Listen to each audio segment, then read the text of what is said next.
Hey guys welcome back again to our fresh video. तो friends एक notice आया है सीबीएसई की वेबसाइट पे।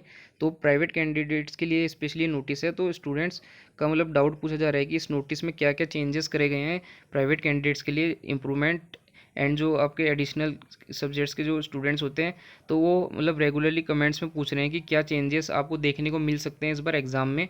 तो ये पूरा का पूरा नोटिस मैं आपको थोड़ी देर बाद में बताऊंगा। तो पहले मैं आपको मतलब कि जो आपके क्या क्या चेंजेस आपको देखने को मिल सकते हैं और आपके क्या रूल्स मतलब आपके क्या क्या रूल्स एंड रेगुलेशन रहेंगे प्राइवेट कैंडिडेट्स के लिए, वो सारी मैं आपको डिटेल्स में पहले बताता हूँ। तो फ्रेंड्स ये वीडियो थोड़ी लंबी ज़रूर होगी बट आपको काफ़ी अच्छी इन्फॉर्मेशन प्रोवाइड करने की मैं पूरी कोशिश करूँगा। तो वीडियो को पूरा कंप्लीट देखें। और फ्रेंड्स वीडियो को स्टार्ट करने से पहले रिक्वेस्ट है, वीडियो को लाइक कर दें एंड चैनल को अगर अभी तक आपने सब्सक्राइब नहीं किया तो चैनल को सब्सक्राइब भी कर दें। तो फ्रेंड्स सीबीएसई पे जैसे मैं काफ़ी टाइम से वीडियो बना रहा हूँ तो मेरे को पूरे इसके सीबीएसई में क्या क्या रूल्स होते हैं सब कुछ पता है मतलब।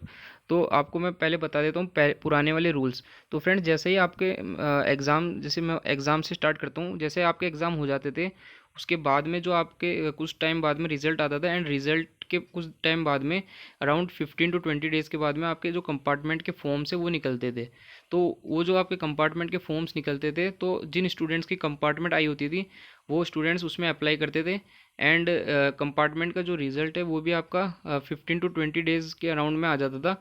एंड उसके 1 मंथ के बाद में आपके एज अ प्राइवेट कैंडिडेट के फॉर्म्स निकलते थे।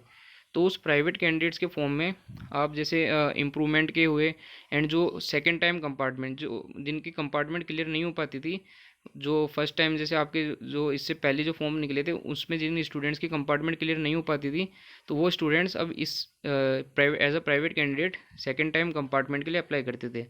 प्लस आपके जो एडिशनल वाले स्टूडेंट्स थे जिनको मतलब एडिशनल सब्जेक्ट में एग्ज़ाम देना देना होता था तो वो स्टूडेंट्स भी as a private candidate additional subjects में एग्ज़ाम देते थे। तो फ्रेंड्स मैं आपको जो चेंजेस हुए हैं वो भी बताऊंगा। पहले मैं आपको ये वाली पहले वाली चीज़ें क्लियर कर देता हूँ। फिर उसके बाद में फ्रेंड्स आपके जो दिसंबर के राउंड में करेक्शन के एंड जो स्टूडेंट्स जिनके फॉर्म रह जाते थे उन स्टूडेंट्स के लिए फॉर्म्स रिलीज़ होते थे। तो वो आपको second time as a private candidate apply करने का उस टाइम आपको मौका मिलता था। और फ्रेंड्स उसमें अगर आपने अप्लाई कर दिया फिर आप एज अ प्राइवेट कैंडिडेट आप एक कैंडिडेट बन जाते थे एंड आपको नेक्स्ट ईयर जो रेगुलर स्टूडेंट्स है रेगुलर कैंडिडेट है उनके साथ में आपको एग्ज़ाम देने का मौका मिलता था। ठीक है। तो आप जैसे जो डेट शीट आपकी रहती थी वो सेम रहती थी, प्लस आपका जो एडमिट कार्ड है वो आपको ऑनलाइन डाउनलोड करना पड़ता था। ठीक है। तो ये आपका पुराना जो पहले का अभी जो एग्जिस्टिंग क्राइटेरिया है वो ये था। अब जो न्यू क्राइटेरिया है उसको भी मैं आपको डिटेल्स में बता देता हूँ। और आपको ये वाला जो पार्ट है वो आपके लिए काफ़ी ज़्यादा इंपॉर्टेंट होने वाला है। तो फ्रेंड्स इस बार सीबीएसई ने कुछ चेंजेस करे हैं जैसे कि आपके एडिशनल सब्जेक्ट में। तो जो स्टूडेंट एडिशनल सब्जेक्ट के लिए अप्लाई करते थे पहले वो मतलब कि 6 साल के अंडर अप्लाई कर सकते थे। बट अब सीबीएसई ने वो जो रूल है उसे चेंज करके अब जो आपका न्यू रूल है उसके हिसाब से अब आपके दो दो ईयर 2 ईयर्स के आप अंडर अंडर आप as a additional subject apply कर सकते हैं। ठीक है। और इम्प्रूवमेंट वाले स्टूडेंट्स के लिए क्या बेनिफिट दिया है सीबीएसई ने कि अगर आप जैसे इस बार आपके बोर्ड एग्ज़ाम होते हैं और उसमें आपका कोई सब्जेक्ट मतलब किसी कारणवश उसमें अच्छे नंबर नहीं आ पाते हैं तो आप उस सब्जेक्ट जो पर्टिकुलर एक सब्जेक्ट है उसका आप एग्ज़ाम फिर से दे सकते हैं। और इसमें ये बेनिफिट आपको मिलेगा, आप एज अ रेगुलर कैंडिडेट ही रहेंगे। इसमें आपका मतलब as a private candidate count नहीं किया जाएगा। ठीक है। तो इसका भी मैं आपको बता देता हूँ आप कैसे इसके लिए अप्लाई कर सकते हैं। जैसा कि अभी आपके जो रेगुलर बोर्ड एग्ज़ाम होंगे और इसमें आपका कोई भी एक सब्जेक्ट आप हो सकता है, वो चाहे मैथ्स हो चाहे साइंस या फिर आप 11th-12th में तो आपका फिजिक्स केमिस्ट्री जो भी आपका एक सब्जेक्ट है तो आप उस पर्टिकुलर सब्जेक्ट में जब आपके जैसे रिज़ल्ट डिक्लेयर हो जाते थे एंड आपके जो कंपार्टमेंट के फॉर्म्स रिलीज़ होते हैं तो उसी कंपार्टमेंट के फॉर्म के साथ साथ आपका इम्प्रूवमेंट जो कि आपका जैसे कंपार्टमेंट होता है उसी टाइप से आपका इम्प्रूवमेंट का फॉर्म रिलीज़ होगा। तो इसमें एक डिमेरिट यही है कि आप सिर्फ और सिर्फ एक सब्जेक्ट के लिए अप्लाई कर सकते हैं, पर्टिकुलर एक सब्जेक्ट। तो आप उस सब्जेक्ट के लिए आप उसमें अलग से अप्लाई करेंगे और जो आपके एग्ज़ाम हैं वो आपके जैसे कंपार्टमेंट के स्टूडेंट्स के एग्ज़ाम होते थे, जो फर्स्ट टाइम कंपार्टमेंट के स्टूडेंट के एग्ज़ाम होते हैं उन्हीं के साथ में आपके ये जो इम्प्रूवमेंट का मैं बता रहा हूँ इसके एग्ज़ाम कंडक्ट कराए जाएंगे। ठीक है। और जो इसका रिज़ल्ट है वो भी आपका उसी ईयर आ जाएगा। इससे आपको क्या बेनिफिट होगा कि अगर आपका किसी पर्टिकुलर सब्जेक्ट की वजह से आपको कोई कॉलेज में एडमिशन नहीं मिल पा रहा है और आपका प्लस आपका 1 साल बच जाएगा पूरा एक सब्जेक्ट की वजह से। तो ये आपके लिए मतलब स्टूडेंट्स के लिए सीबीएसई ने थोड़ा अच्छा डिसीजन लिया है। तो इस बार अगर आप बोर्ड एग्ज़ाम दे रहे हैं एंड आपके किसी सब्जेक्ट में कम नंबर आ जाते हैं, तो आप इसको मतलब इस प्रोसेस से आप अपने मार्क्स को इम्प्रूव कर सकते हैं। और रही बात आपकी मार्कशीट कैसी रहेगी इस केस में, तो जो आपकी मार्कशीट है वो आपकी जो रेगुलर मार्कशीट होती है वो भी रहेगी, प्लस जो आपकी ये जो मार्कशीट होती है, अगर आपके मार्क्स इंप्रूव होते हैं तो ये वाली जो मार्कशीट है उसमें कंबाइन कर दी जाएगी। ठीक है, तो ये आगे से ही आपको कंबाइंड मार्कशीट मिलेगी। अगर आपके मार्क्स कम हो जाते हैं तो आपकी जो प्रीवियस मार्कशीट है वो आपको मिलेगी। ठीक है, तो ये आपका सिंपल प्रोसेस है। तो इसमें आपको मतलब अलग से जैसे प्राइवेट कैंडिडेट के लिए अप्लाई करने की कोई ज़रूरत नहीं है। ठीक है, और फ्रेंड्स अब मैं आपको बताता हूँ कि इसमें स्टूडेंट्स का जो इम्प्रूवमेंट वाले स्टूडेंट्स थे उनका क्या डाउट था। तो फ्रेंड्स जो इम्प्रूवमेंट वाले स्टूडेंट थे उनका ये डाउट था कि जो रेगुलर जो इम्प्रूवमेंट के फॉर्म्स आते थे एज अ प्राइवेट कैंडिडेट वो क्या बंद हो जाएंगे। तो फ्रेंड्स वो आपके बंद नहीं होंगे। जो आपके रेगुलर प्राइवेट कैंडिडेट्स के तरफ से आपके इम्प्रूवमेंट के फॉर्म आते थे वो भी आपके रिलीज़ होंगे। और उसमें बट आपको ये रहेगा कि आपके जो मार्कशीट मिलेगी उसमें आपका as a private candidate mention करा रहेगा। ठीक है, बस यही डिफरेंस है। और जो आपकी ये एज अ प्राइवेट कैंडिडेट आप अप्लाई करेंगे इम्प्रूवमेंट में, आप इसमें मोर देन वन सब्जेक्ट्स भी चूज़ कर सकते हैं। तो ये आपको एक बेनिफिट मिल रहा है यहाँ पर। तो फ्रेंड्स आई होप आप इसको समझ पाए होंगे। अगर आपका कुछ डाउट रहता है तो आप नीचे कमेंट्स में पूछ लें, तो मैं आपको वहाँ पर रिप्लाई करके और अच्छे से समझा सकता हूँ। तो फ्रेंड्स अब हम इस नोटिस की तरफ आते हैं। तो ये जो नोटिस है इसमें स्टूडेंट्स काफ़ी ज़्यादा कन्फ्यूज़ हो रहे थे।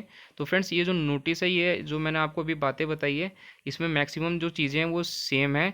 बस इसमें आपको जैसे एडिशनल सब्जेक्ट के बारे में, इन सब के बारे में थोड़ा ऐड कर रखा है। ठीक है, तो इसमें जैसे पहले एग्जाम्पल दे रखा है कि जो आपके पहले का क्या रूल होता था और उसमें क्या अमेंडमेंट्स किए गए हैं। ठीक है, तो वही मैं आपको बता देता हूँ शॉर्ट में। जो फर्स्ट पैराग्राफ है इसमें ये लिख रखा है कि जो अगर आप इम्प्रूवमेंट के लिए अप्लाई करते थे तो आपको 1 साल के लिए वेट करना पड़ता था। एंड उस वेट मतलब 1 साल के दौरान आप किसी कॉलेज में एडमिशन नहीं ले सकते थे एंड कोई अलग से कोर्स नहीं कर सकते थे। तो इसलिए ये जो अभी नया वाला रूल है ये आपका लागू करा गया। ठीक है, आप देख सकते हैं the main exam in the succeeding year और the following year provided they have not pursued higher studies in the mean time.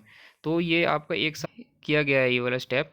And अब सेकंड पैराग्राफ में आप देख सकते हैं, तो इस पैराग्राफ में लिख रखा है कि जो आपकी new education national education policy है, इसके तहत आपके जो मार्क्स को इम्प्रूव करने की जो चांसेस है उनको बढ़ा दिया गया है। ये इसमें यहाँ पर लिख रखा है। और एंड जो नेक्स्ट पैराग्राफ है उसमें भी मैं आपको बता देता हूँ क्या लिखा गया है। यहाँ पर आप देख सकते हैं students of class 10th and 12th will be given an opportunity to improve their performance only in one subject in the compartment examination conducted immediately after conduct of main examination. तो आप जो आपके मेन एग्जामिनेशन के बाद में जो compartment exam होगा उसी के साथ में आपको इम्प्रूवमेंट का एग्ज़ाम भी होगा, जैसा कि मैंने आपको पहले बताया था। तो वो चीज़ें यहाँ पर इसमें बताई गई है। एंड सेकंड जो पॉइंट है, better of the 2 marks obtained in the subject will be considered for declaration of result.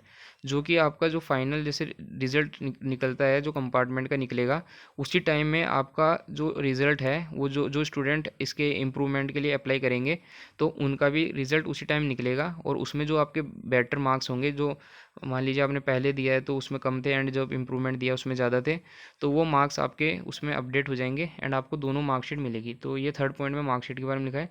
Candidates who will improve their performance will be issued combined marksheet. तो आपको कंबाइंड मार्कशीट इशू करी जाएगी, तो आप दोनों marksheet को use में ले सकेंगे। तो फ्रेंड्स अब मैं आपको लास्ट पॉइंट बता देता हूँ। ये जो लास्ट पॉइंट है ये आपका जो रेगुलर इंप्रूवमेंट जो होते थे जो एज अ प्राइवेट कैंडिडेट उसके लिए है। देख सकते हैं in case student wish to improve more than 2 subjects they need to appear in the examination as mentioned. तो ये जो आपका था एज अ प्राइवेट कैंडिडेट आपको अप्लाई करना पड़ेगा। अगर आप मोर देन 2 सब्जेक्ट्स के लिए अप्लाई करना चाहते हैं तो उसके लिए आपको जैसे पूरे जो 1 साल के लिए जब वेट करते हैं आप, वैसा आपको 1 साल वेट करना पड़ेगा, फिर आप उसके लिए अप्लाई कर सकते हैं। ठीक है, तो ये कुछ, तो फ्रेंड्स ये कुछ नोटिस आया था एंड आपके कुछ डाउट पूछे जा रहे थे, तो मैंने सोचा ये एक ही वीडियो में मैं आपको सारे डाउट्स क्लियर कर दूं। तो फ्रेंड्स अगर आपको ये वीडियो हेल्पफुल लगे तो वीडियो को लाइक कर लें। एंड अगर आपका कुछ डाउट रह जाता है तो आप कमेंट्स में पूछें। तो मैं ऐसे ही आपको नेक्स्ट वीडियो में मिलता हूँ, तब तक के लिए take care and bye bye.